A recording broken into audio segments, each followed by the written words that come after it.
Ngapain sih lu ikut-ikutan? Kenapa sih lu laporin orang hanya bakar baju kaos? Kau kemana pada saat topi injak bibelmu? Pasti keluarganya nanya, dulu topi injak bibelmu kamu enggak ada. Kau kemana? Malah sekarang kau ciuman kudus. Lah orang cuman bakar baju gara-gara kalian sendiri yang datang bawa bajunya yang pantas. Kalau orang nggak suka, kau sudah beri, itu sudah haknya. Dia mau jadikan lap lantai, dia mau jadikan lap comberan, dia mau bakar, dia mau masak, dia mau apapun itu sudah haknya karena sudah miliknya kau kasih. Rumah ini ngomongnya sok-sok garang, tapi tidak pernah berani buka masker. Oh ya anjing. Kalau ngomong sok-sok paling garang. Kamu ketemu saya langsung gimana? Berani nggak? Ayo maskernya dibuka aja. Enggak, jangan buka masker. Kita ketemu langsung, berani nggak? Iya, sudah kau penakut. Bisa terpancing banyak mah turunin aja gini mah. Tampak wajib. Diam kau betina. Cowok betina. Kalau kau mau ketemu langsung. Cowok betina, lu di keluarga lu tuh. Lu yang melahirkan, bini lu yang kerja. Kan mancing emosi doang. Waduh, Jangan masker lagi dia. Jangan direspon jadi terus. ini, jadi kayak kecoa bertengkar dengan masker, lucu. Aduh, Cuman kena ribut pelanggaran. sama masker. Teman-teman di tab-tab layar, teman-teman. Masker cuman berapanya? Apa itu? Cuman 5 cm kali 5 cm. Kau ribut sama maskerku. Alamak. Daripada dia tuh si monyet nampak pun fotonya nggak ada. Mereka tuh bukan iri sama masker, Gurunda. Mereka iri sama viewer. Gurunda tuh dicintai umat. Sedangkan tadi si Truth itu, bapak-bapak Tambun itu, nggak ada satupun yang peduli sama hidup dia. Iri mereka itu, mampus. Iya. Saya orangnya nggak pedean soalnya. Saya orangnya minder, nggak pedean. Gurunda itu gagah orangnya. Saya kan dekat itu. Saya nggak pedean, jadinya malu kalau diliatin sama orang. Kalau kamu pede kali, tapi mukamu pas-pasan. Harusnya kau ikutin cara gue lah, iya kan? Buka kamera, pakai efek, biar ganteng. Kamu sudah buka kamera, sudah pakai efek yang paling bagus, mukamu masih kayak gitu. Hancur. Mukanya hancur. Maafkan aku ya, karena kamu yang memulai gitu tuh. Alamak. Sorry kawan, sorry. Tampilkan kok.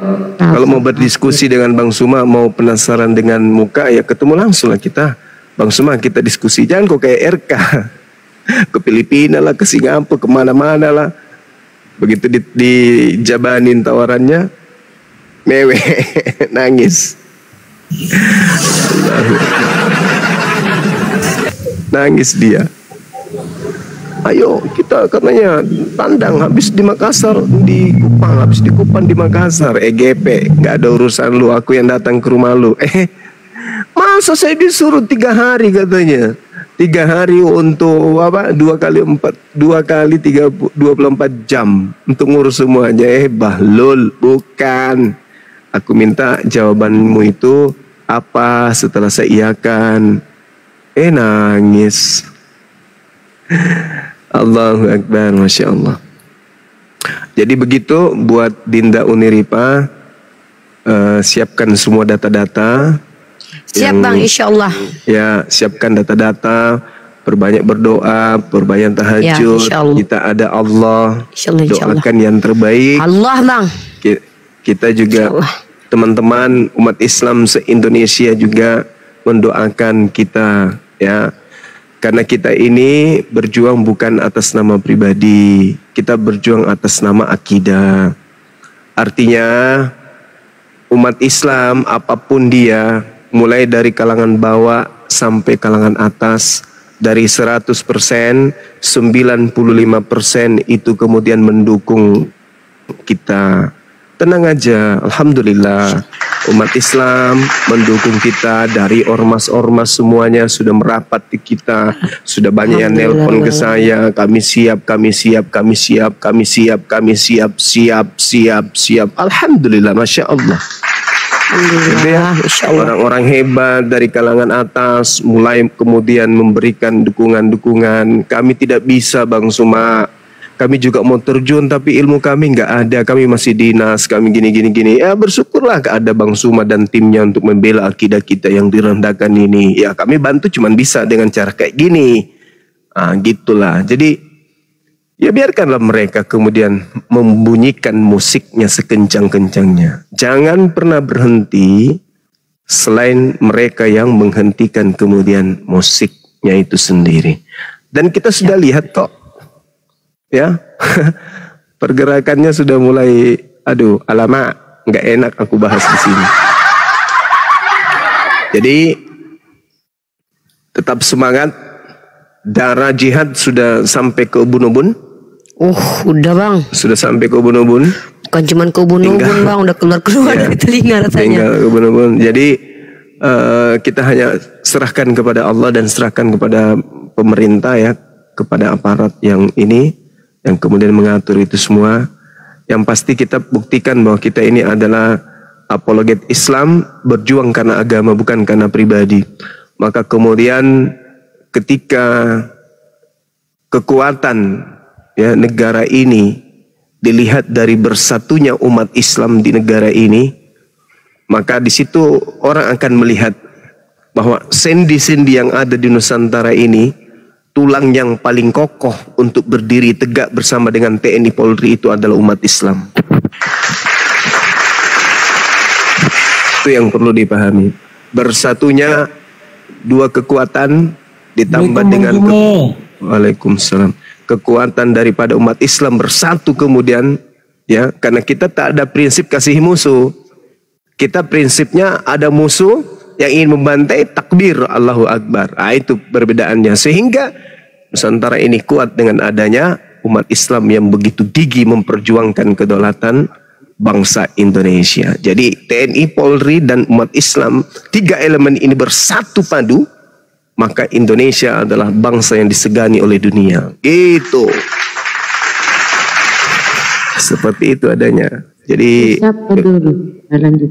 ya, sehingga kita ini nggak perlu kemudian banyak pikir, banyak rencana, nggak perlu. Serahkan semuanya kepada Allah dan serahkan semuanya kepada pemerintah untuk menjalankan ini semua. Seperti itu. Lagian kan komandonya ada di kita, tombolnya itu ada di kita. Jadi kita perlu kemudian ini, tidak perlu apa istilahnya ya, nggak perlu terlalu banyak rencana, terlalu banyak ini nggak perlu. Mau merencanakan urus paspor lah, ganti KTP lah, ganti kampung, ganti desa, ganti rumah, ganti ganti kelamin semuanya. Ada ke Singapura lah, mau kemana entah kemana, nggak usah yang kayak gitu-gitu. Berani berbuat, kita harus berani bertanggung jawab, dan kita harus menghargai proses hukum yang berlaku di negara kita ini.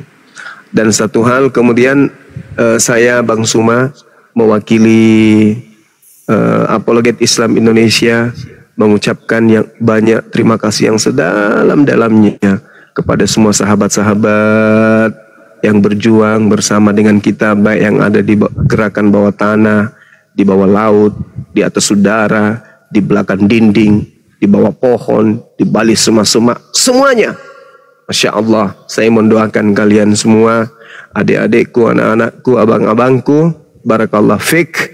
Kalian adalah pejuang-pejuang Allah yang didatangkan kemudian oleh Allah untuk kemudian bersatu padu di dalam menjalankan misi, membantai subhat dan mengusir orang-orang yang punya niatan tidak baik untuk mendangkalkan akidah umat Islam dengan tujuan memurtadkan generasi Islam dan kemudian mengajarkan ajaran mereka dengan cara-cara yang tidak baik. Sekali lagi saya mewakili Apologet Islam Indonesia atas dukungannya yang tak henti-hentinya. Ya, saya mewakili teman-teman mengucapkan banyak terima kasih yang sedalam-dalamnya, dan mudah-mudahan ya niatan dan upaya kita ini bisa diridai oleh Allah, menghasilkan hasil maksimal sesuai dengan apa yang kita cita-citakan. Amin, amin. Indonesia ini harus damai, Indonesia ini harus tetap jaya, Indonesia harus bersatu. Ya. Jadi kami pun sebagai Apologet Islam Indonesia menyadari bahwa tidak semua teman-teman Kristen itu jahat, tidak semua umat Kristen itu jahat, tidak semua orang Kristen itu niatannya tidak baik. Banyak saudara-saudara kami Kristen, saya sendiri lahir di perkampungan yang bertetangga langsung dengan orang-orang Kristen. Ya, saya lahir di desa Montecarlo, kota terkecil di pinggiran Kairo Utara. Saya bertetangga dengan para pensiun TNI dari kalangan orang-orang Toraja. Situ ada namanya kampung Hombes. Hombes itu jaraknya antara Kairo Utara Selatan dengan kampung saya Montecarlo itu jaraknya hanya berapa liter, gak seberapa jauh jaraknya. Oleh karena itu saya sudah terbiasa bergaul dengan teman-teman yang beda agama. Saya tahu mereka ada di antaranya orang yang baik, tulus, murni menjalankan agamanya dengan cara yang mereka anggap baik. Itu mereka yang belum terkontaminasi dengan kebencian-kebencian kepada Islam. Mereka yang tidak sadar kalau Bibelnya selama ini ternyata punya muatan, punya cakupan yang terselubung terhadap umat mayoritas. Mereka yang selama ini menyebut Tuhan mereka dengan sebutan Allah, tetapi mereka ternyata tidak sadar kalau itu sebutan yang salah sebenarnya berdasarkan original teks sumber daripada Bibel itu sendiri. Masih banyak di antara mereka yang kemudian baik. Bahkan masih banyak di antara mereka yang juga mendukung adanya apologet Islam. Banyak. Oleh karena itulah kemudian kami apologet Islam ini juga memohon maaf sedalam-dalamnya, setinggi-tingginya kepada saudara-saudara kami Kristen, ya teman-teman kecil saya, teman-teman SD saya, yang sama-sama kita bermain, sama-sama kita tidur, yang beda akidah dengan saya. Hari ini saya hadir sebagai apologet Islam bukan untuk menyerang kalian, bukan, sama sekali tidak. Tapi yang pertama adalah untuk menghalau gerakan kristenisasi, pemurtadan, dan seterusnya. Yang kedua, membantah argumentasi-argumentasi para penghujat penista Islam di dunia sosial media. Yang ketiga adalah menghentikan lembaga Bible Indonesia untuk jangan lagi mencetak Bible berikutnya dengan menggunakan istilah-istilah Islam. Itu aja. Itu aja. Kami bukan teroris, organisasi kami bukan organisasi terlarang. Keberadaan kami juga bukan sesuatu yang dibenci oleh umat Islam, tapi keberadaan kami adalah semata-mata untuk meluruskan dan mengimplementasikan 3 hal yang tadi. Masya Allah, di tengah-tengah kita ada guru kita hadir. Assalamualaikum, akhi. Apakah dirimu itu yang ada di sana? Assalamualaikum warahmatullahi wabarakatuh. Apakah kedengeran? Ini baru sembuh sakit nih. Ada yang telepon nih. Kemarin gua udah bilang sama Bung Handi, gua nggak bisa ke belakang. Sehat-sehat ya adikku sayang semua dan semua di room. Sehat. Zuma, lalu Ustadz Kian Santang, Bunda siapakah, lalu ada Ceha, lalu ada Bung Handi, lalu ada Sapabri, Peraistar, Kores, mantap, gabungan anak priuk. Ada saya juga. Siapa ini? Bunda Rahma kah? Bu siapa? Iya. Akhir di Jakarta ini kah? Iya, baru nyampe di Cilengsi nih, Ada kabar kalau paman kita Om JK minta saya menghadap. Benarkah itu? Nanti kita ngobrol makanya itu. Enggak, nanti kita ngobrol. Makanya saya naik. Tapi kan itu tidak bisa dibuka di sini. Oh iya, sorry. Terlepas daripada itu kan aku sama dia kan ponaan dengan paman. Biasanya itu. Sombong amat. Sombong. Kenyataan. Gimana ceritanya? Keluarga bangsawan gimana mau sedih saya kalau dibilang di situ keponakan saya cuma tidur di garasinya. Selama 4 bulan saya tidur di garasinya di beliau. Waktu saya habis syahadat disembunyikan di sana. Barakallah, semuanya sehat, Allah sayang, Allah berkahi. Assalamualaikum warahmatullahi wabarakatuh. Waalaikumsalam warahmatullahi wabarakatuh. Saya sangat bersyukur, saya lihat alamatnya tadi dikirim dari biasa Jakarta. Itu Abang Ustadz Kian Santang, karena saya pernah dengar 2 atau 3 kali Ustadz Kian Santang ini ngomong bicara gayanya gaya bahasa Sunda. Gitu. Jadi saya merasa ada di daerah saya boleh minta izin naik gitu. Saya bukan boleh ya. Ustadz nama bukan Ustadz. Aminkan saja, nggak boleh gitu. Aminkan saja. Amin. Saya cuma membantai umat-umat belagu. Ulah gitu bisa kepopoyaan sih gana gitu mah. Bahaya. Sekarang udah mulai bahasa Sunda terus kata borokok. Atau udah kumaha deui pan ayana di dieu pan nya. Di wilayah eta. Saya kemarin sempat bicara sama Bung Handi. Saya suka sekali ketika Bunda Rahma bicara Makassar. Wih, rasa hati saya teriris-iris sih. Waktu dia bilang, bagaimana? Wih, saya kasih dengar keras-keras. Lalu di sebelah tuh ada keluarga kakak saya datang. Ada 2 orang kakak saya bersama istri dan anak-anak semua. Itu mereka ketawa betul-betul. Mereka ketawa nih Ambon-Ambon yang pernah tinggal di di Jalan Ahmad Yani di Losari sana di Makassar. Itu ketawa. Ini dia bilang, ini channel Bonso, dia panggil saya kan Bonso karena saya memang anak bungsu. Bonso, ini channel orang Makassar apa? Bukan, ini channel Zuma. Masa semuanya bicara bahasa Makassar, bahasa Toraja, bahasa Bugis katanya. Ya terserah mereka, saya bilang. Oke, baik, saya mohon izin dari tuan guruku yang terutama host Kian Santang, maafkan Kainama, saya minta izin untuk sebentar bicara di forum yang mulia dan disayangi Allah, yang diisi dengan orang-orang yang diperlihatkan kepada umat bahwa mereka adalah orang-orang yang diarahkan panah dan tombak serta senjata oleh para munafikun, kafirun, orang-orang musuh Allah, musuh agama Allah.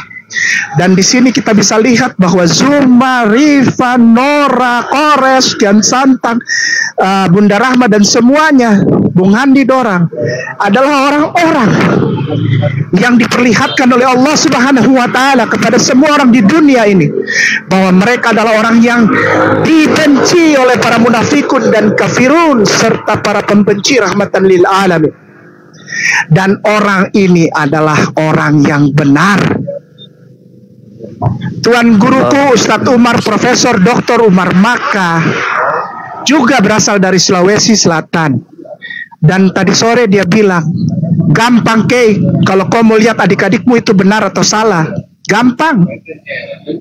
Lalu saya bilang, ya Syekh, ya Mu'alim, ya Mudorits, saya ini orang hitam, saya ini cuma lihat orang gampang saja.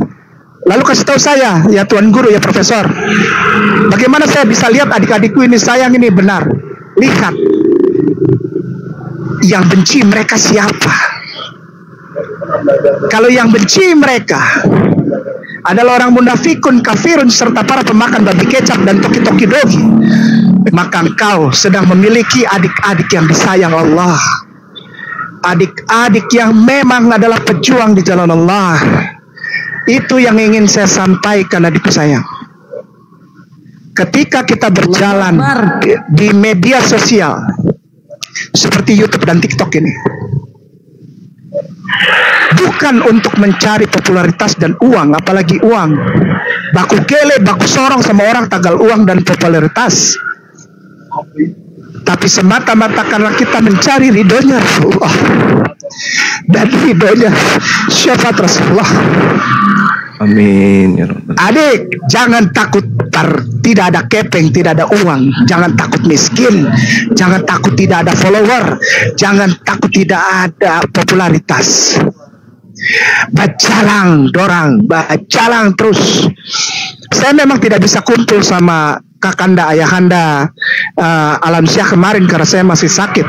Tapi saya merasakan bahwa saya bisa ditelepon oleh Ustadz Profesor Dr. Umar Maka, lalu dia bilang, Kei, kau bilang sama Kopung Ade itu dorang, yang orang-orang dari manapun mereka, bukan hanya yang dari Indonesia Timur, tapi bilang semuanya, yang dari tanah Jawa, yang dari tanah Sumatera, Sulawesi, Kalimantan, Papua, Bali, Ambon, dimanapun, dari Ternate, dimanapun mereka berada.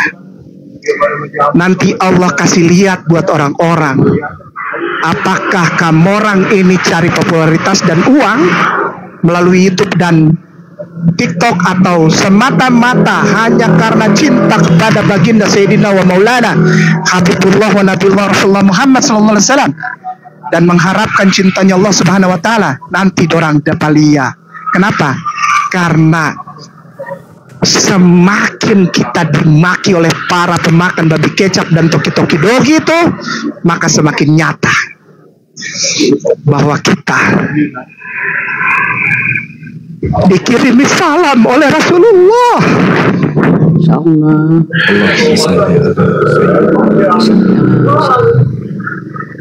Jangan bilang aku berdiri untuk Islam, adikku sayang. Jangan pernah bilang itu. Aku berjuang untuk Islam. Jangan, adikku sayang. Jangan pernah bilang itu. Jangan pernah terucap aku di sini untuk membela agamaku. Jangan, sayang. Jangan. Kenapa? Ya taruh aja dirimu sudah.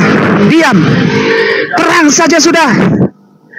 Tidak usah minta orang kasih penghargaan, farek. Orang Ambon bilang farek, farfelen. Lupakan. Tapi biarlah kita berdiri, dan orang semua akan dibukakan matanya untuk melihat kita, bahwa kita memang sedang berada di tanah peperangan, dan kita tidak minta apa-apa selain cintanya yang mulia baginda Rasulullah dan cintanya Allah Subhanahu wa Ta'ala. Itu aja. Allahu Akbar. Ya, masalah lapor melapor sayangku cintaku. Saya setelah adik-adikku sayang kumpul dengan Kakanda Alam Syah, Kakanda langsung telepon Beta masih tidur, tapi Antua telepon, Kakanda langsung telepon, dan kita ngobrol 1 jam penuh bersama Ustadz Iwan dari Cempaka Putih. Bilang, ketika aku berdiri untuk adik-adikmu itu, bukan untuk memperlihatkan aku punya kekuatan di bidang hukum, bukan. Tapi aku mau bilang sama mereka yang penghujat itu, ketika kau hujat badan kami, fisik kami, kau maki, kau karakter assassination, pembunuhan karakter, silahkan, gak apa-apa.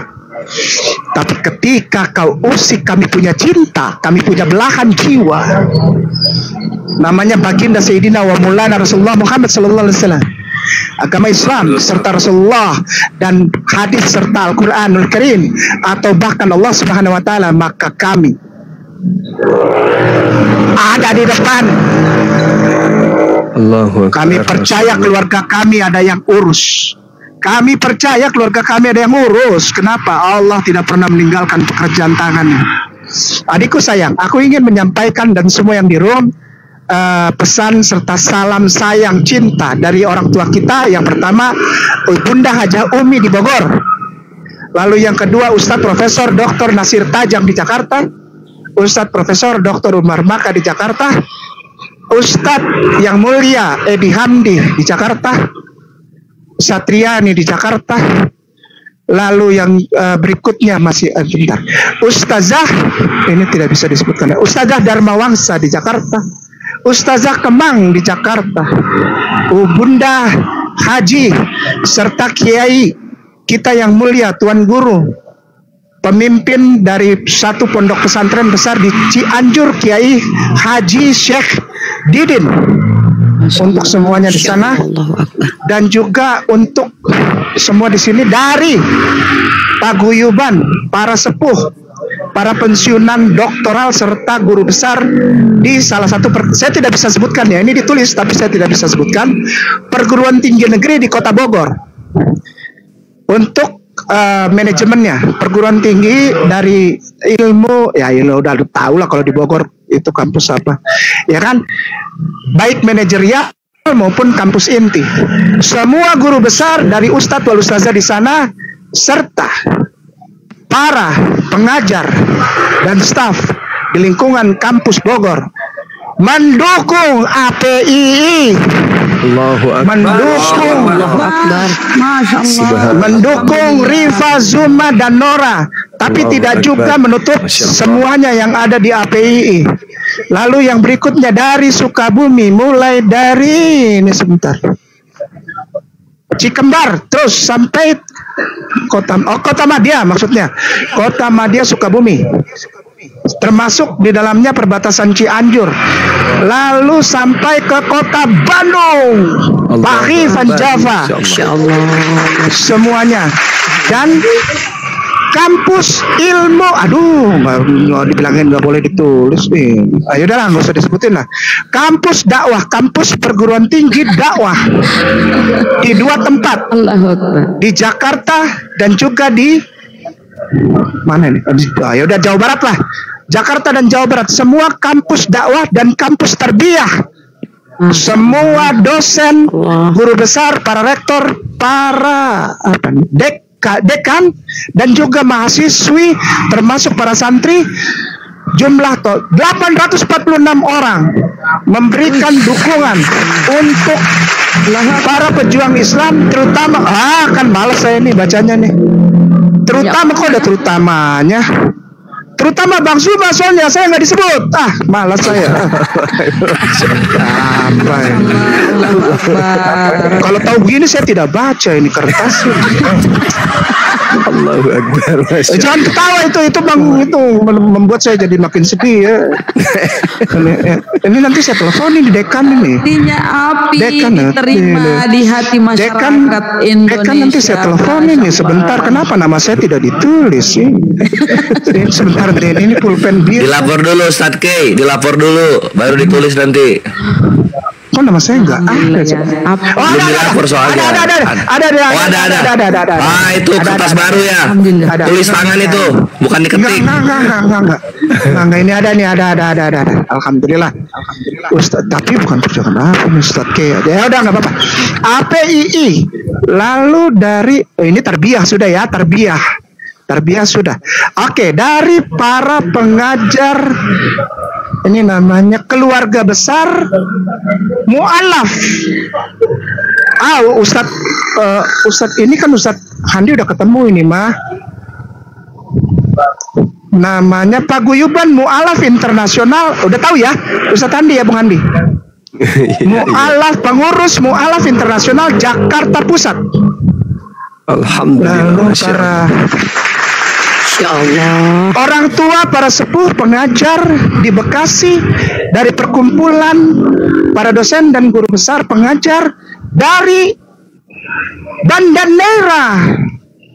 Masya Allah. Banda Neira. Lalu Tual, Ambon, Ternate Tidore, yang ada di Bekasi. Keluarga besar Banda Neira yang ada di Bekasi. Nah, keluarga besar Banda Neira, iya betul Rifa. Keluarga besar Banda Neira, keluarga besar para pengajar dan staf ini Ternate Banda Neira, Ternate Tidore yang ada di Bekasi. Oh gitu. Baik semuanya. Lalu ada lagi ini dari ini yang asik ini. Semua lawyer yang ada di wilayah Pangeran Antasari sampai seluruh Jakarta Selatan. Subhanallah. Semua lawyer. Dan ini ada tanda tambahnya dalam kurung tanda tambah Ustadz Kip, tolong disebutkan bahwa lawyernya ada 8 orang yang Kristen, Protestan dan karismatis. Waduh. Alhamdulillah. Dalam kurung Ustadz K, tolong disampaikan bahwa lawyer muda di kami, maksudnya di Jakarta Selatan, ada yang 8 orang ini adalah Kristen, Protestan dan karismatis. Ikut mendukung semuanya. Ya, Sudahlah, malas banyak banget ini lah. Ya pokoknya semuanya lah. Karena ini yang dukungan saya tidak didukung. Ustadz K tolong sampaikan, Ustadz K. Ya maksudnya, jadi Ustadz K tolong sampaikan saja. Tapi Ustadz yang terkenal loh, Ustadz yang terkenal loh. Apa terkenal apa ini di sini cuma tulis Ustadz K tolong sampaikan. Kan namanya di situ semua atas nama. Ya saya jadi ke kurir, ini kurir saya. Saya kurir. Oke adikku sayang, demikianlah penyampaian terutama dari kita punya Tuan Guru yang mulia Ustadz Profesor Dr. Mardaka, yang juga kita tahu bersama-sama beliau adalah dari Sulawesi Selatan. Bukan hanya mewakili suara dari Sulawesi Selatan, tapi seluruh Tuan Guru dan para syekh, para mualim, para mudarid, para habibunnah yang ada di Jakarta dan di beberapa kota di Jawa Barat, yaitu mulai dari Bogor, Ciawi, Sukabumi, Cianjur sampai ke Bandung, sampai perbatasan antara Bandung dan Subang. Itu menitipkan salam hormat, termasuk Ustadz Ade Ustadz Zuma kemarin kan sudah ngobrol sama Bunda Hajah Eliana ya. Sudah ya. Beliau juga titip salam. Titip salam buat itu. Lalu ada yang satu kelompok itu kajian Ustadz Ibeng dan juga Ustadz Agus dari Ciomas Bogor. Allahu Akbar, Masya Allah. Subhanallah. Intinya yang ingin saya sampaikan adalah para syekh, para sepuh kita ini menyatakan bahwa udah jalan aja. Karena apa? Karena sedang dibuka setiap orang yang di hadapan manusia menjadi sasaran tembak, sasaran fitnah, sasaran kebencian, sasaran tombak dan panah dari para munafikun, para kafirun, para pemakan babi kecap, dan para penyembah Tuhan badan satu kepala tiga, seperti yang digambarkan oleh namanya siapa namanya tuh Jeronimo Kosida pada tahun 15. Jeronimo Kosida menggambarkan Tuhan yang begitu. Udah itu aja yang ingin saya sampaikan lah ya. Doakan aku juga di dalam perjalananku. Tolong juga doakan Ustadz Hegar yang di shelter Mu'alaf Bekasi. Itu juga titip salam buat Bang Soma. Shelter Mu'alaf dan Duafa anak yatim yang di Bekasi, Ustadz Hegar. Lalu yang muda itu adalah kita punya Ustadz Ahmad di Dewan Dakwah, dan tentu saja juga Ustadz Didat dong, jangan lupa. Syekh Didat. Insyaallah, Tuan Guru.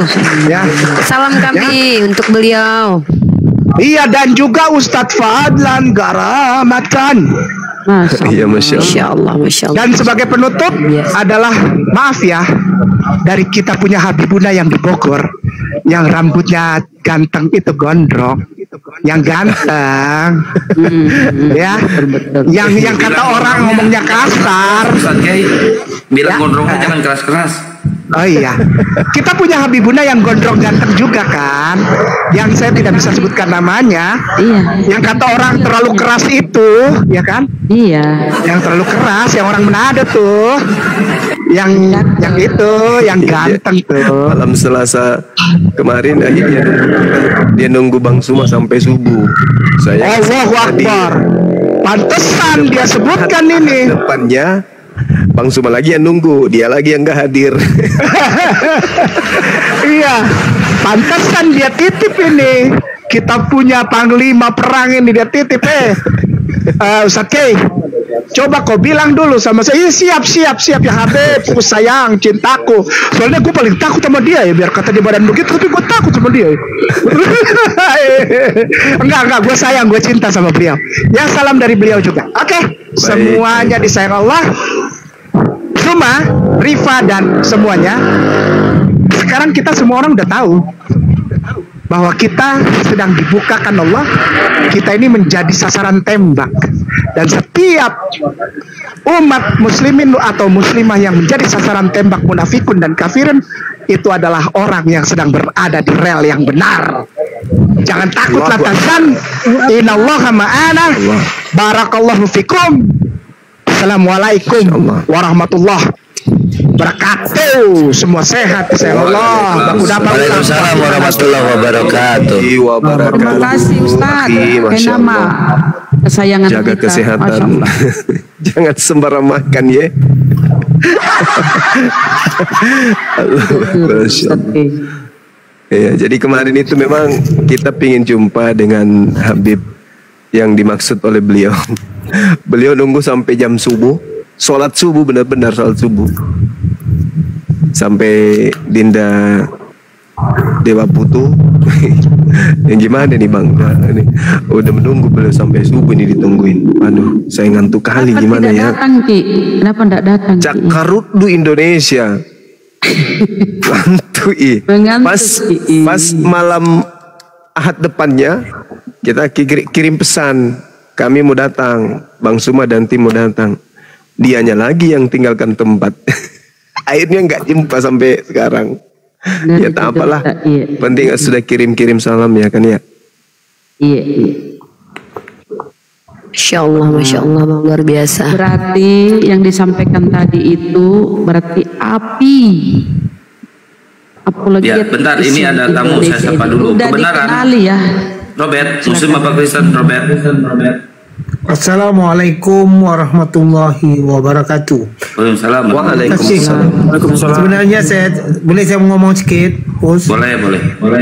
Sebenarnya tadi saya nangis lah mendengar Ustaz Kainama, dia idola saya. Saya cakap jujur, Ustaz Kainama saya dari Malaysia, Pak. Umi kenal saya. Saya pernah bercakap dengan Ustaz Zuma, tidak. Tapi pertama kali tadi saya ingat saya dapat naik mau cakap sebagai idola saya. Ya, tapi kenapa walaupun dia sudah turun, saya masih di sini. Untuk maklumat Bang Zuma, Umi Rifa, kami Persatuan Umat Islam di Malaysia menyokong api. Allahu Akbar. Allahu Akbar. Tanya Umi Rifa kenal saya. Nama sebenar bukan Robert, Robiden bin Iba. Saya orang Islam. Bapak saya orang Sumatera. Darah saya darah Indonesia. Allahu Akbar.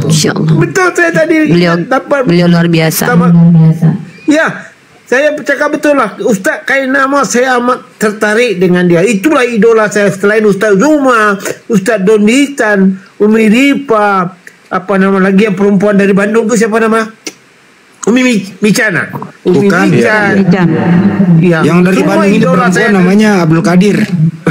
Ya, saya tahu. Lagi satu dari Amerika itu Bonda apa nama? Semangkut.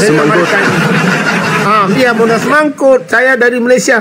Turunkan saya Pak, biar saya di bawah. Bagi peluang OT naik. Saya menyokong dari bawah. Sepenuhnya persatuan. Saya mau Islam Malaysia. Menyokong api, menyokong Milipa, menyokong. Allahu Akbar.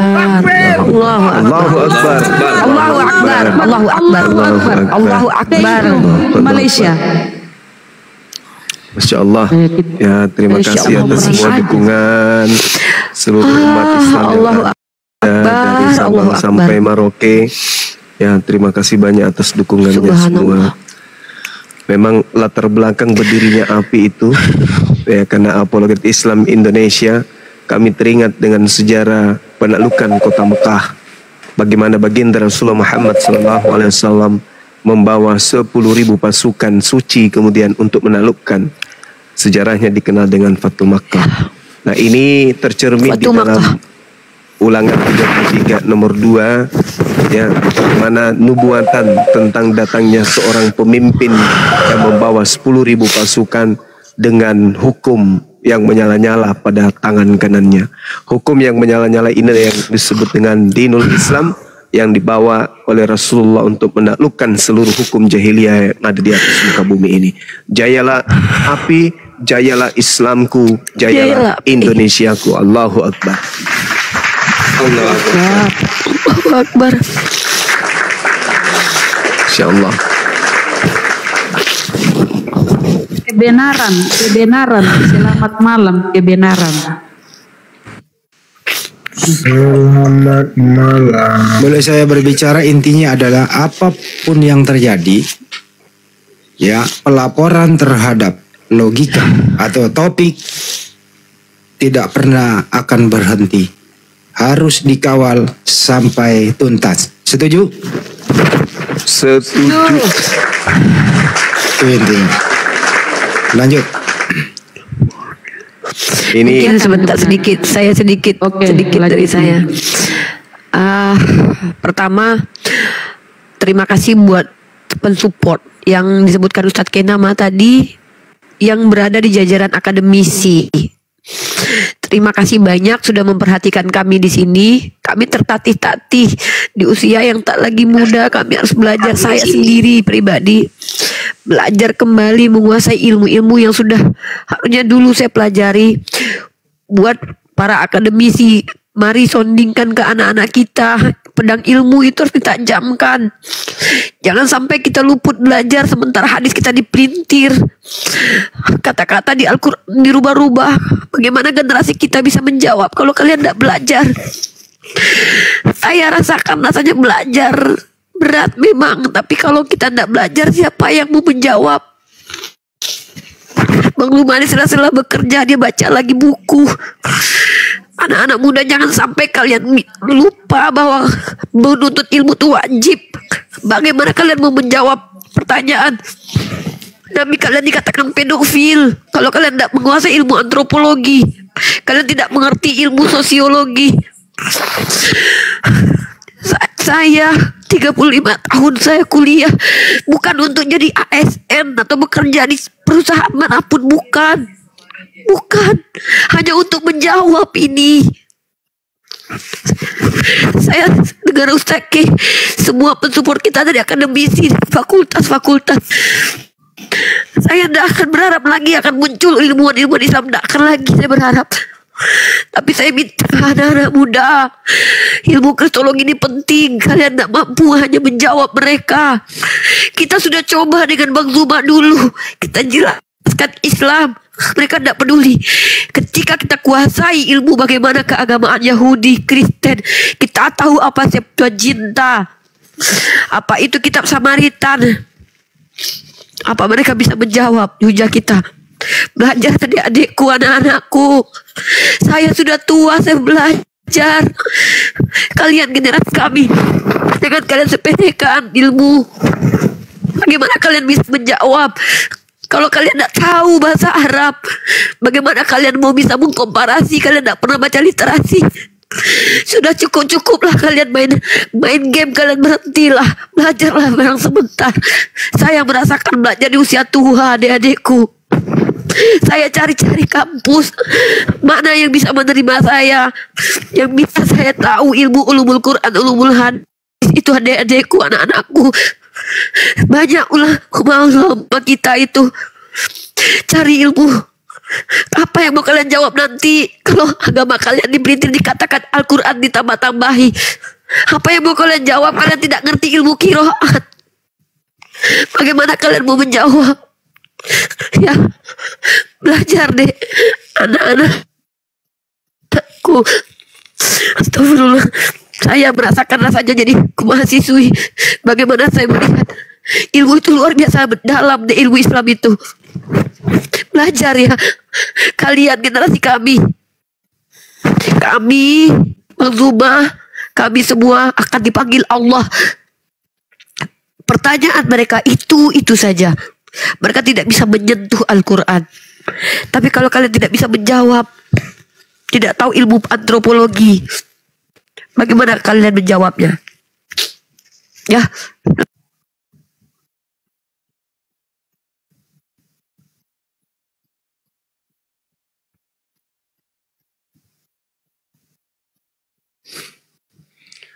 Masya Allah, Allah Akbar.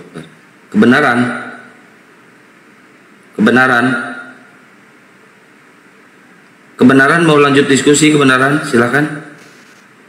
Dibuka mute-nya. Iya. Silakan, ada yang mau ditanyakan, silakan.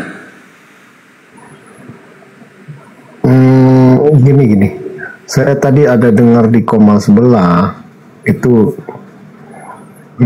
perdebatan antara Isa dan Yesus ya. Dimana di situ disamakan Yesus. Rekan Yesus dan Yesus itu sama atau gimana? Baik, Silakan Gurunda, Tapadol. Putus-putus. Bismillahirrahmanirrahim. Kalau kita berbicara mengenai apakah Nabi Isa Yesus itu sama, ya saya mengatakan Yesus yang disembah oleh kemudian saudara Kristen, yang datang kepada Paulus, yang datang kepada Ananias, yang datang kepada penulis kitab Wahyu dan seterusnya, itu tidak sama dengan Nabi Isa alaihissalam. Karena Nabi Isa itu hanya datang kepada Bani Israel, tidak pernah datang kepada di luar daripada Bani Israel. Dan Nabi Isa datang kemudian dalam keadaan suci. Ibunya tidak bertunangan dengan siapapun, dan ibunya tidak pernah ingin diceraikan oleh siapapun. Makanya ketika datang Roh Kudus kemudian kepada ibunya, Roh Kudusnya berkata, Innama ana rasulu rabbiki li'ahabalaki gulaman zakiya. Sesungguhnya aku hanyalah utusan Tuhanmu untuk menyampaikan anugerah kepadamu seorang anak laki-laki yang suci. Dan kemudian Nabi Isa alaihissalam ini ketika kemudian masih dalam ayunan, beliau menyatakan ini Abdullah atani alkitab wa ja'alani nabiyan. Beliau menegaskan dia adalah seorang nabi. Bahkan dia mengatakan bahwa dia disejahterakan, dilimpahkan kemudian rahmat dan hidayah kepadanya pada saat dia dilahirkan, diwafatkan dan dihidupkan kembali. Nah, sedangkan Yesus adalah makhluk yang belum lahir. Dia diceritakan ibunya hampir diceraikan oleh Yusuf, ayahnya, suami ibunya. Terus kemudian Yesus diceritakan lahir di kandang binatang. Dan kemudian Yesus diceritakan ditampar, diludahin, ditelanjangin, ditonjok. Bahkan dia dibunuh, digantung dan terkutuk pula di atas tiang gantungan. Jadi sama sekali itu bukan Nabi Isa alaihissalam. Jadi kesimpulannya, Nabi Isa ketika datang ke tengah-tengah Bani Israel, dia diselamatkan, diangkat ke langit. Dan menurut Kristen yang disalib kemudian itu adalah namanya Yesus, dan itu adalah orang yang terkutuk. Jadi antara Nabi Isa dan Yesus itu berbeda. Demikian. Ya, kayaknya saya setuju nih dengan saudara Zuma ini. Artinya apa? Ini Isa ini tokoh yang lain selain dari Yesus ya. Jadi kalau Yesus kan jelas itu hidup di abad pertama, dari cerita di Alkitab maupun dari cerita-cerita luar bahwa Yesus itu hidup di abad pertama, sedangkan Isa kan tidak diketahui nih di mana hidup, kapan hidup ya. Jadi kalau kita tidak samakan kedua tokoh ini, saya sangat setuju gitu loh. Jadi artinya Juma sudah menyadari bahwa Isa dan Yesus adalah dua tokoh yang berbeda. Kalau Yesus jelas di mana hidupnya, kapan hidupnya, dan bagaimana ceritanya itu kan ada. Sedangkan Isa ya kita tidak ketahui ya di mana dia hidup dan tahun berapa juga hidup, nggak kita ketahui ya. Ya, oke, terima kasih. Oke, baik. Nah, saya hanya ingin mengatakan begini. Bukannya sekarang saya nggak percaya. Dari dulu saya katakan Nabi Isa itu bukan Yesus. Bahkan saya berani mengatakan Yesus itu tokoh fiktif. Berani saya. Ingat, seorang Yahudi mustahil menamai anaknya dengan nama Romawi, Yunani, mustahil. Seorang pribumi ketika dijajah Indonesia, kalau dia tidak berpihak kepada Belanda, mustahil anaknya lahir dinamai nama penjajah, itu mustahil. Nah, itu satu. Coba kerangka berpikirnya dibuka. Kitab saudara itu ditulis jauh setelah sosok Nabi ini terangkat ke langit. Itu dulu. Harus Anda pahami itu dulu. Bahwa cerita-cerita yang dibangun Markus, Matius, Lukas, Yohanes, Paulus, in the gang, itu adalah cerita-cerita yang mereka tulis berdasarkan atas penyelidikan. Siapa objek penyelidikannya? Sosok Nabi yang datang di tengah-tengah Bani Israel. Namanya siapa? Isa. Yesua. Dalam bahasa Arabnya, orang-orang penuturnya menyebutnya Isa. Kenapa muncul Yesus? Karena para wartawan menulis dalam bentuk bahasa Yunani. Pahami itu dulu. Sedangkan Yesus yang Anda maksud itu ketika dia datang mengajar di tengah-tengah Bani Israel, datang mengajar menggunakan bahasa Ibrani, jauh-jauhnya bahasa Aramaik, bukan bahasa Yunani. Artinya Anda hanya mendengarkan cerita-cerita dari wartawan yang mengkaji tentang peristiwa, cerita-cerita yang terjadi simpang siur di tengah-tengah masyarakat pada saat itu. Sedangkan Al-Quran diwahyukan dari yang maha melihat keadaan di abad itu. Meskipun Al-Quran diwahyukan nanti 5.000 tahun ke depan, tapi karena yang mewahyukan itu adalah dia yang maha melihat, pasti benar. Dibandingkan orang yang duduk bersama dengan Yesus, tapi yang diceritakan itu tidak sesuai dengan fakta. Meskipun sesamaan, apatah lagi Bible ini ditulis bukan oleh murid Yesus. Bible ini ditulis, misalnya nih, tak kasih contoh. Markus ditulis tahun 64, Matius ditulis tahun 66, Petrus tahun 65, Yohanes ditulis tahun 40 sampai 140, Lukas ditulis tahun 62. Kemudian Wahyu tahun 90 dan seterusnya. Yakobus tahun 47 sampai 48. Kemudian Kisah Para Rasul kita tidak tahu kapan ditulis. Jadi kalau Anda berbicara mengenai Isa, oh jelas kami lebih percaya Isa karena yang diutus adalah Nabi Isa. Yesus itu hanya tokoh pengganti dari Nabi kami Isa alaihissalam. Demikian.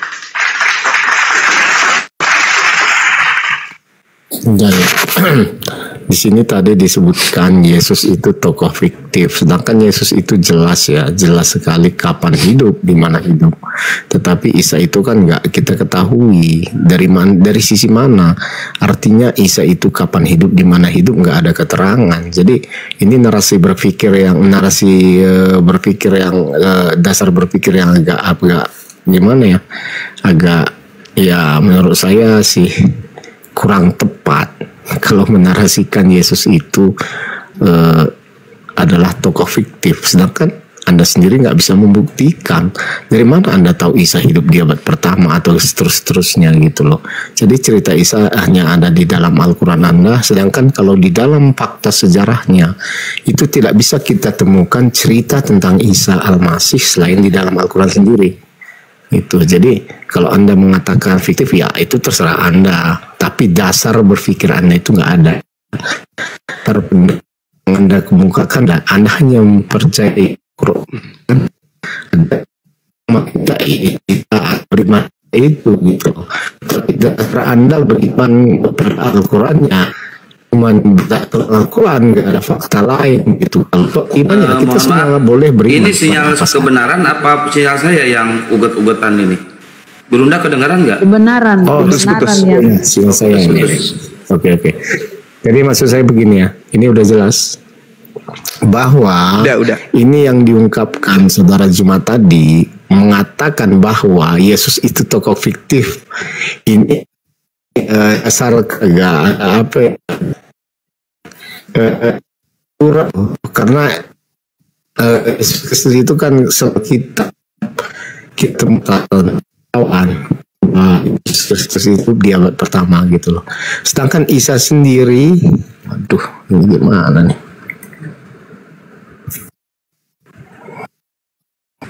Sedangkan Isa sendiri, ya udah aman nih bang. Sedangkan Isa sendiri hidupnya kita tidak ketahui berdasarkan apa Anda mengatakan dia hidup di abad pertama atau seterusnya gitu. Itu kan hanya di dalam Al-Quran gitu loh. Jadi kalau dasar Anda di Al-Quran itu kalau saya lihat ya silahkan Anda uraikan di mana datanya bahwa Isa itu hidup di abad pertama gitu. Jadi kalau Isa di dalam Al-Quran saya nggak tahu kapan hidupnya, di mana hidupnya, coba Anda jelaskan kalau memang Anda ketahui. Tetapi kalau Yesus jelas ya, bukan hanya dari Alkitab, itu data-data sejarah, catatan sejarawan ada loh. Kalau Anda membantah semua catatan sejarawan berdasarkan Alkitab juga, ya itu terserah Anda. Tapi di sini dasar berpikir Anda nggak ada, mengatakan Yesus itu fiktif gitu loh. Jadi ini jadi agak aneh nih, saudara. Ya silakan. Oke, tak ajarin, Bung. Ada 3 kitab. Yang pertama kitabnya orang Kristen. Kitab kanonik, surat Paulus Dan yang kedua adalah kitabnya Nabi Musa alaihissalam atau kitabnya Yahudi dan juga Al-Quran. Satu kitab, satu komponen kitab milik Kristen itu memang aneh dia. Kenapa aneh? Karena dituliskan dari hasil penyelidikan. Karena dia hasil penyelidikan, hasil olahan manusia, maka di situ diuraikan ini sekian begini bogono. Meskipun itu hanya sesuatu pemberitaan yang tidak bisa dibuktikan. Sedangkan yang disifati Torah dan Al-Quran itu tidak perlu penyelidikan. Nabi Musa menulis, apakah penyelidikan? Tak. Al-Quran ditulis, apakah penyelidikan? Tidak juga. Tapi Nabi Musa membahas tentang Nabi Adam. Tapi Nabi Musa membahas tentang Nabi Ibrahim. Nabi Musa membahas tentang Nabi Ishak. Membahas tentang Nabi Ismail. Membahas tentang Nabi Yakub. Tapi apakah kemudian orang Kristen pernah berpikir, kenapa enggak diceritakan seperti apa Nabi Musa? Bagaimana keadaannya Ibrahim? Kok Nabi Musa tidak menceritakan bagaimana masa kecilnya? Bagaimana ketika ia dewasa, rewanja? Bagaimana ketika dia belum kawin? Kok enggak diceritakan? Kenapa orang Kristen tidak bertanya seperti itu tentang Abraham? Kenapa hanya membandingkan dengan Al-Quran, dengan kitab Bible? Kenapa anda bandingkan kemudian pertanyaan Anda ini, kenapa Anda pertanyakan kepada Nabi Musa atau pengikut atau orang-orang Yahudi? Wahai orang Yahudi, kenapa kitabmu tidak menceritakan siapa Abraham itu? Seperti kitab kami menceritakan Yesus bla bla bla. Nah, jawabannya karena kitabmu hanyalah tulisan para wartawan. Kenapa kitabnya Nabi Musa menceritakan tentang Nabi Adam enggak ditanya? Kenapa Nabi Musa mencerita tentang Abraham enggak ditanyai? Kenapa kemudian dia bercerita tentang Nabi Isa, Ismail, Hagar, Sarah tidak ditanyai?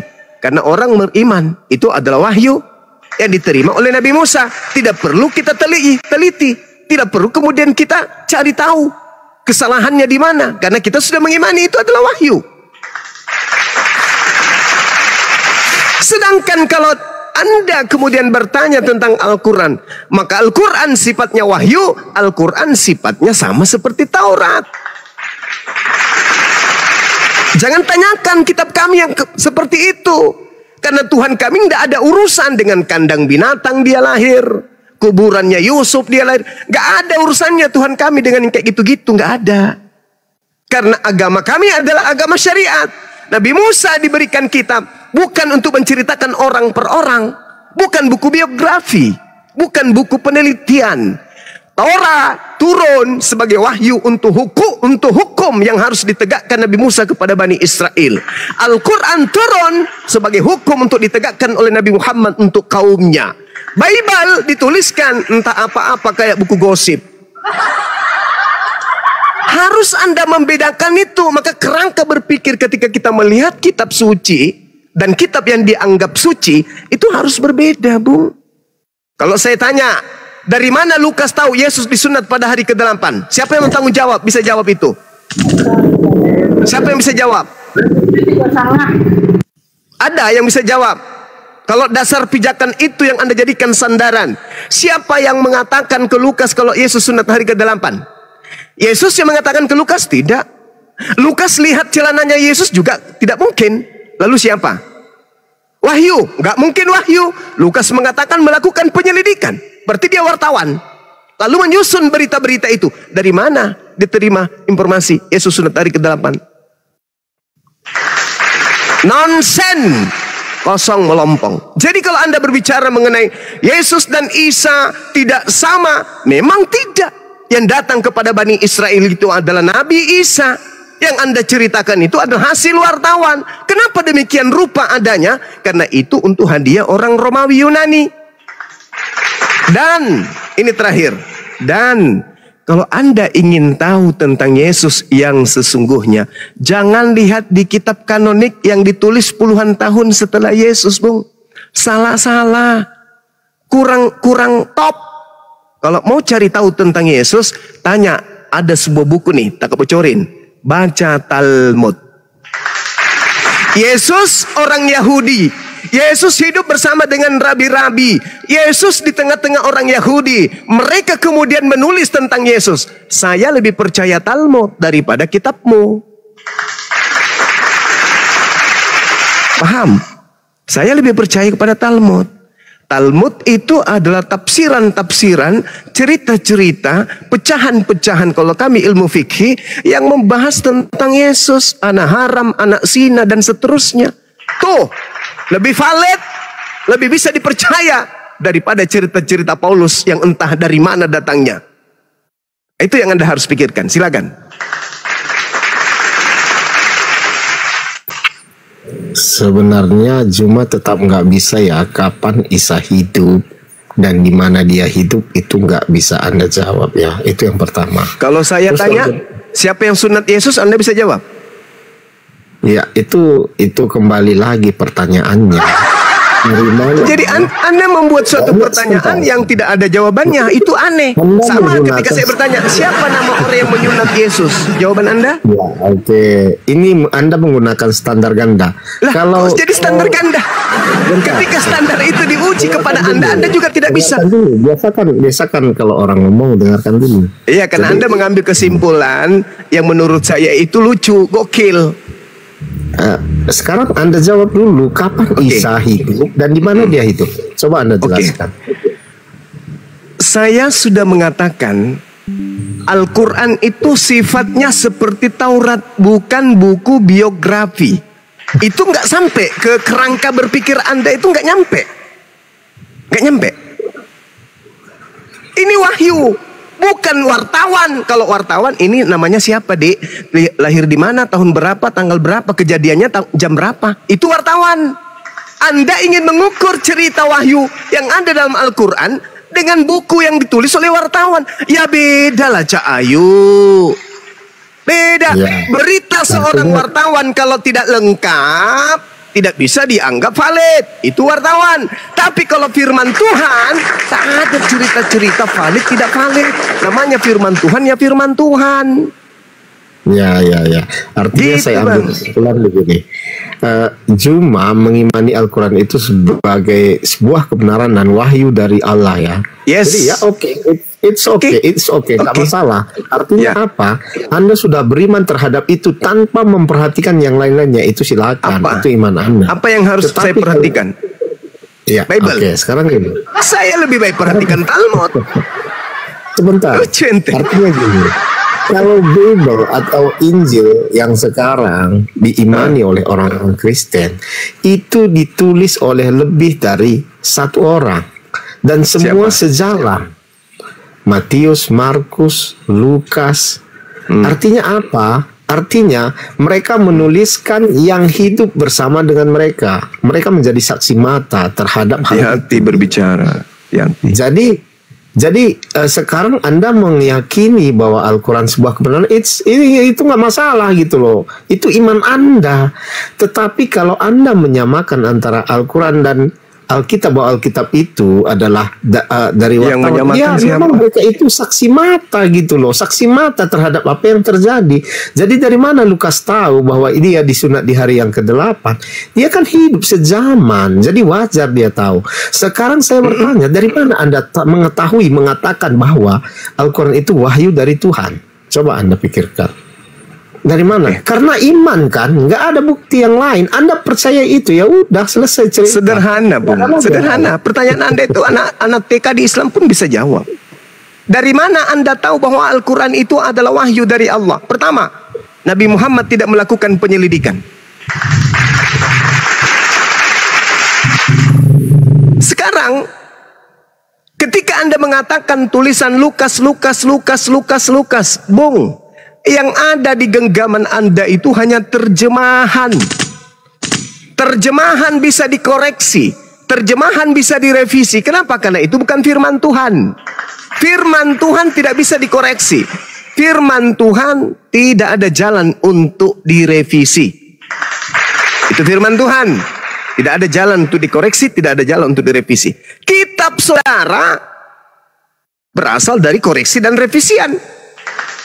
Bagaimana Mana mungkin orang berakal bisa percaya? Tidak mungkin. Mustahile orang berakal mau percaya tulisan yang dikoreksi, tulisan yang direvisi, lalu diimani itu adalah perkataan Tuhan. Satu. Yang kedua, Lukas bukan nabi. Tulisannya sudah pasti bukan firman Tuhan. Lukas nabi? Bukan. Berarti tulisannya bukan firman Tuhan. Kalaupun dia disebut menuliskan sesuatu yang benar dan itu adalah perkataan Nabi Yesus, maka catatan Lukas itu adalah hadits. Hadits riwayat Lukas. Theophilus yang mulia harus diawali. Aku mendengarkan dari si fulan menceritakan kepadaku diceritakan kepada si ini diceritakan kepada, dan dia berkata, Theophilus yang mulia. Yang harus berkata di situ Theophilus yang mulia bukan Lukas. Tapi yang harus berkata Theophilus yang mulia di situ harus Yesus. Barulah disebut itu adalah hadis sabda Yesus. Karena Yesus mengatakan, aku tidak berkata-kata dari diriku sendiri. Apa yang aku katakan adalah apa yang diperintahkan oleh Tuhan untuk aku katakan dan aku sampaikan. Lukas menulis seenak perut dia. Theophilus yang mulia, banyak orang yang menyusun cerita-cerita yang terjadi antara kita, maka saya merasa terpanggil untuk menyusunnya kembali. Ini apa? Cerita apa ini yang disusun oleh Lukas? Hadits? Bukan. Apalagi firman Tuhan. Jadi jangan pernah menilai Al-Quran dengan surat kabar. Jangan. Kalaupun dia hadits, mana buktinya? Yesus bersabda di situ. Theophilus yang mulia, mana sabda Yesus? Tak ada. Itu tulisan Lukas. Lukas bukan seorang nabi, Bapak. Bukan. Berarti catatannya hanya catatan karya ilmiah. Itu pun kalau ilmiah. Lah kalau tidak, berarti karangan bebas. Yang menceritakan tentang kejadian yang terjadi kepada Nabi Isa dan juga kaumnya Bani Israel dan kitabnya Injil. Coba lihat cerita-cerita yang ada di kitab saudara. Serpihan-serpihan cerita yang terkait dengan sosok Nabi yang datang kepada Bani Israel. Sedangkan Nabi itu apa katanya di dalam Al-Quran? In kuntu qultuh faqad alimta ta'alamu ma fi nafsi wa la a'lamu ma fi nafsi innaka anta allamul ghuyub. Apa kata Nabi Isa? Jika aku pernah mengatakan, tentulah engkau telah mengetahuinya. Engkau mengetahui. In kuntu qultuh faqad alimta. Engkau pasti mengetahui. Engkau mengetahui apa yang ada pada diriku dan aku tidak mengetahui apa yang ada pada dirimu ya Tuhan. Sungguh engkau lah yang mengetahui segala yang gaib. Tuhan yang maha gaib, yang maha tahu tentang kejadian itu, berfirman kepada Nabi Muhammad, ya Muhammad, Nabiku Isa ketika datang kepada Bani Israel ditolak. Muncul orang-orang zalim, kemudian menulis buku dengan tangannya sendiri, menceritakan tentang nabiku. Tetapi itu hanya angan-angan dan duga-menduga mereka saja. Fawailul lilladzina yaktubuna al-kitaba bi aydihim thumma yakuna hadza min indillah. Dia berkata ini dari Allah, padahal itu adalah karangan mereka sendiri. Itu yang terjadi terhadap kitabmu. Jangan surat kabar ini kau pakai menilai wahyu Allah, jangan. Gak sepadan. Kitabmu dibandingkan dengan hadits pun itu tak sepadan. Kalau dia harus masuk ke dalam ilmu sanad, kitabmu itu mohon maaf, kitabmu itu hadits maudhu. Apa hadits maudhu itu? Hadits palsu. Kenapa hadits palsu? Karena Yesus tidak pernah berkata kepada penulis.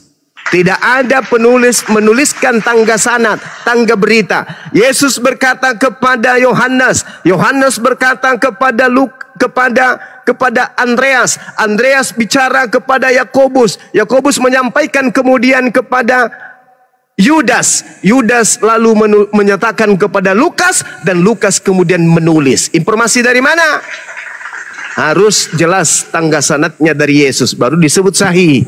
Tapi faktanya ada? Enggak, kosong, gelap. Ngeri bang, ngeri. Silakan.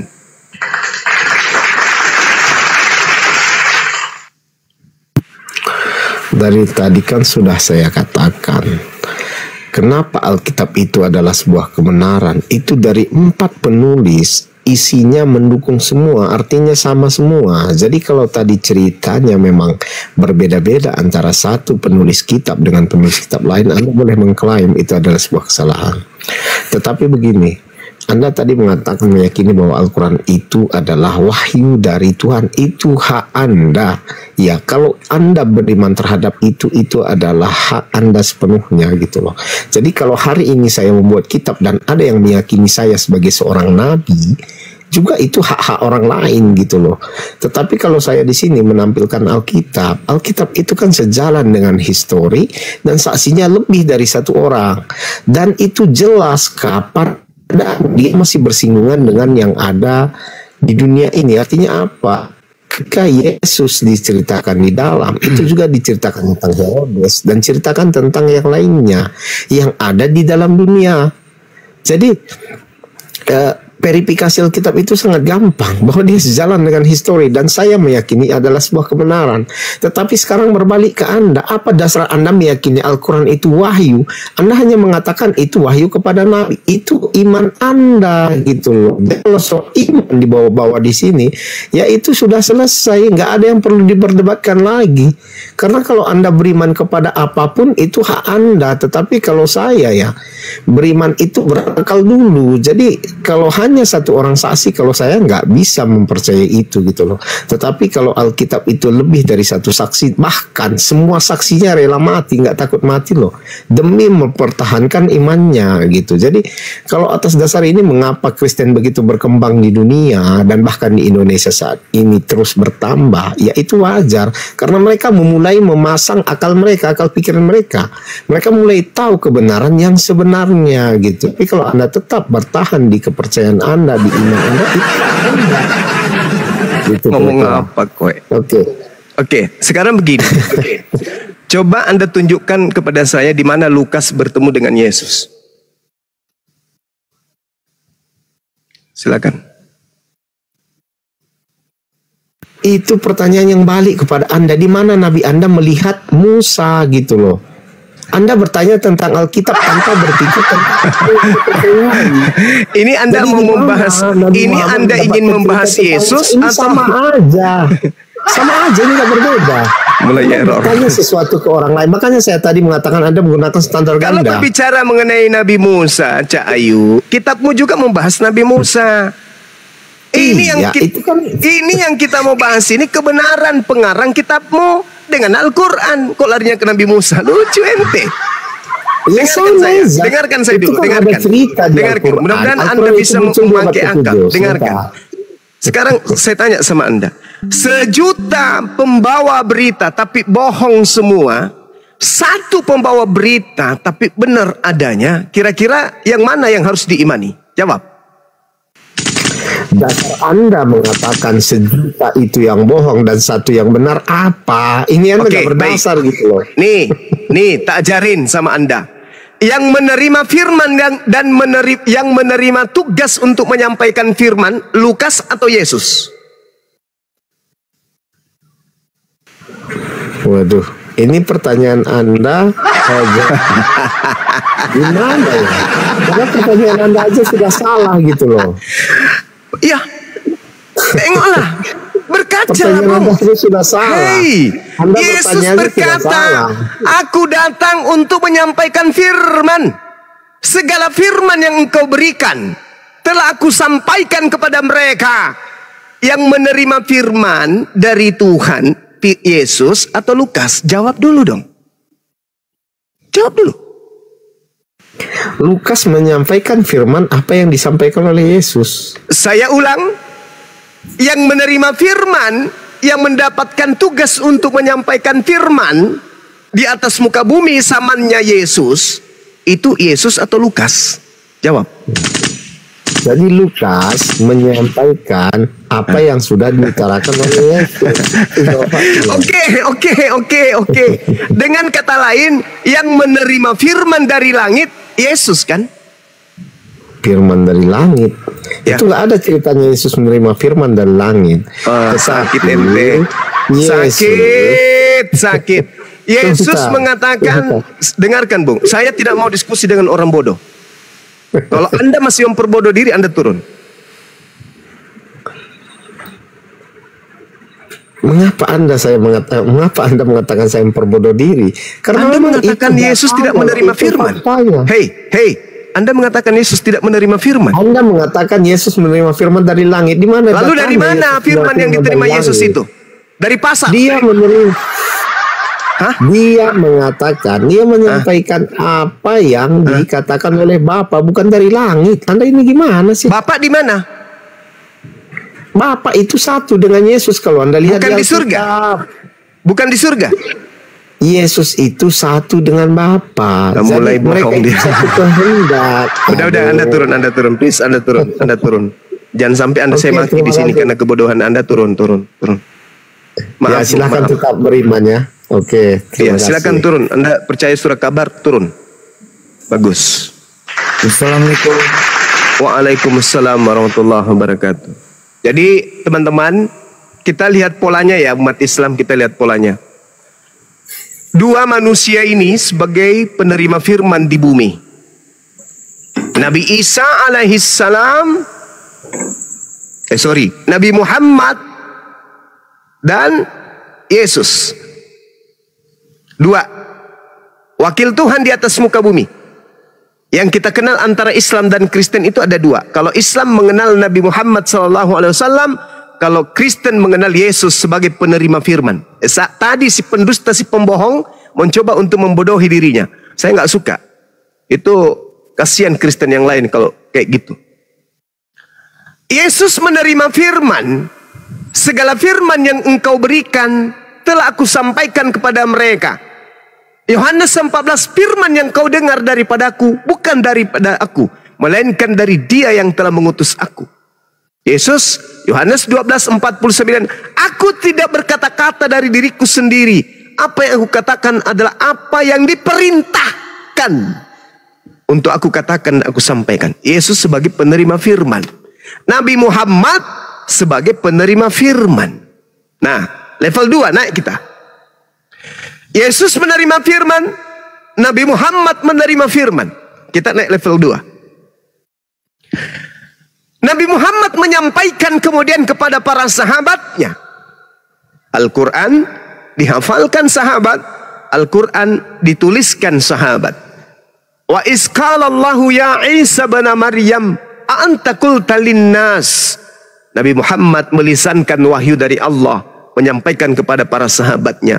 Sahabatnya menghafalkan. Wa isqalallah ya Isa bin Maryam a'anta qulta linnas. Sahabat menyampaikan kepada para tabi'in. Wa isqalallah ya Isa bin Maryam a'anta qulta linnas. Sampai kepada kita, umat Islam yang ada di Nusantara ini. Wa isqalallah ya Isa bin Maryam a'anta qulta linnas. Tidak pernah berubah. Nabi Muhammad sumber satu-satunya kepada kita umat Islam seluruh dunia. Islam yang ada di seluruh bumi, penjuru bumi.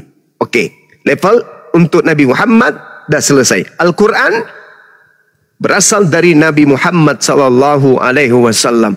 Seluruhnya dari lisan baginda Muhammad SAW. Mata rantainya jelas. Kita pindah ke Kristen. Yesus menyampaikan firman. Yesus menerima firman. Disampaikan kepada siapa? Murid-muridnya. Murid yang mendengarkan firman tersebut, apakah melakukan penyelidikan? Mana ya ini ya? Mana ya firman yang Yesus pernah sampaikan kepada muridnya ya? Mana ya? Yang mana ya? Ya yang mana ya?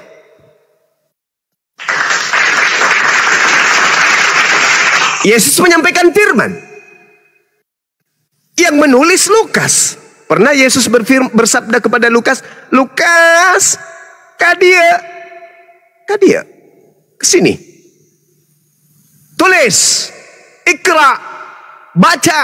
Mana ada? Putus. Gak ada hubungan. Gak ada. Cuma diberitakan, mendengarkan dari saksi-saksi, gembala-gembala yang banyak di padang. Mana ada? Siapa nama saksinya? Nggak ada. Gelap. Segelap-gelapnya.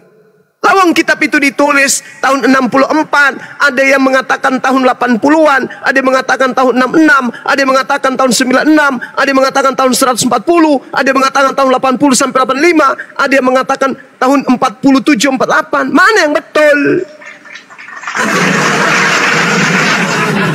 Gak nyambung. Jadi Yesus menerima firman menurut Bible, menurut hasil penyelidikan penulisnya, lalu disampaikan kepada penulis. Nehi merica ketum berjahe. Tidak ada itu. Gak ada.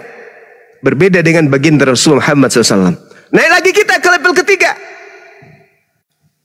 Ketika pernyataan baginda Rasul Muhammad SAW berupa wahyu dari Allah, dihafalkan, dibukukan, kemudian nama kitab yang dihasilkan dari tulisan dan hafalan itu adalah Alkitab atau Al-Quranul Karim.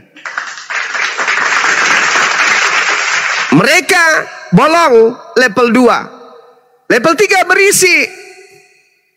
Level 3-nya berisi. Kalau dari bawah Nabi Muhammad, di atas Nabi Muhammad, turun ke bawah ya level 2, kemudian sahabat-sahabatnya para penghafal Quranul Karim. Turun ke level 3-nya, kemudian tertuliskan kitab Iqra Alkitab, yaitu Al-Quranul Karim. Level ketiga. Terisi level 1, terisi level 2, terisi level 3. Nah sekarang mari kita ke level Kristen. Yesus level 1. Level 2. Osong.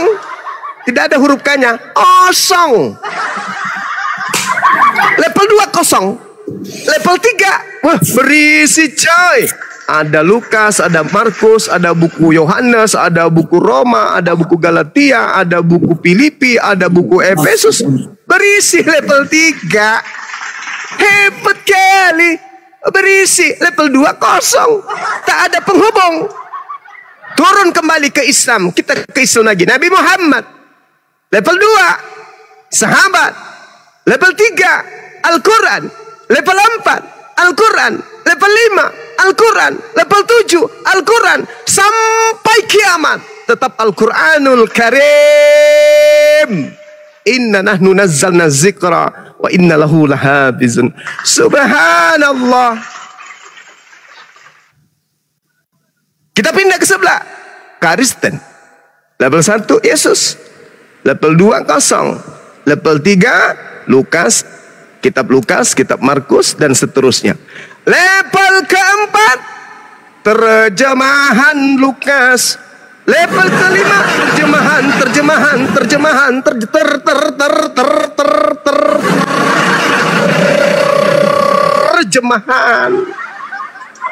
ngeri paman, ngeri tante, ngeri.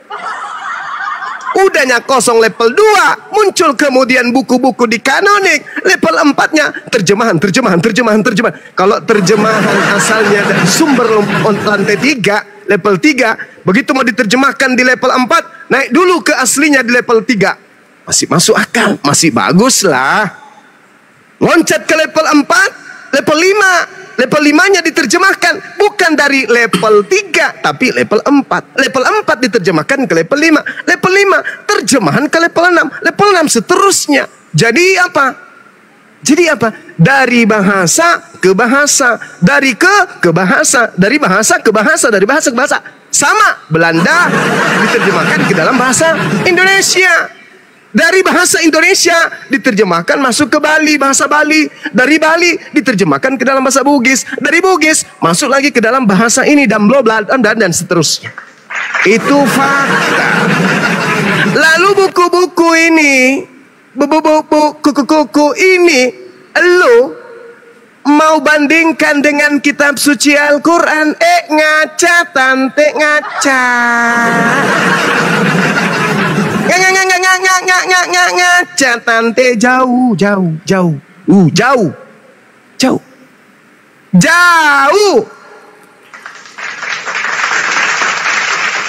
Gak bisa ente bandingkan. Makanya para ilmuwan, para pakar pencari Tuhan, begitu mereka belajar tentang ayat suci Al-Quran, asyhadu an la ilaha illallah wa asyhadu anna Muhammadar Rasulullah. Itu endingnya.